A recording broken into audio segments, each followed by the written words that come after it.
Şef, gül kələmin təmizlənmə qaydasını bizə göstərər misin? Deməli, gül kələmi bu cür buradan bunun yeri var. Buradan deyib kəsin kökün. Görün, bu da açıldı buraları.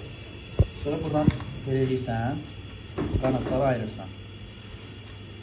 İndi bunu nəyə görə bu cür eləyir? Bunu başqası supa eləyəndə bunu özündə harada gəlir kəsə bilərik. Sadəcə bunu təmizləyirik biz. Tələbə sütələri var, onda bu bir-bir kəsilməlidir. Ona görə bunun təmizləmə qaydasını bu cür göstərir. Deməli, bizimkiləri edirsiniz. Deməli, gördünüz açıldı, açıq şəkildə var, buradan kəsirsiniz. Biri. İkisi var bu cür. Sonra gördünüz yekədir, bunu da özünü ayırırsınız beləcə. Yəni, bu cür təmizləmə qaydası.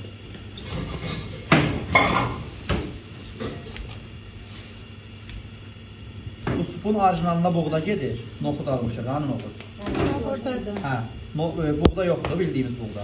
O qaynan, o da bir tutka qabaq qaynı şey olmalıdır. Suya qoyulmalıdır. Sonra qaynanmalıdır. O da bir çatdıramayacaq burada. Deməli. Bir dənə qab ver mənə.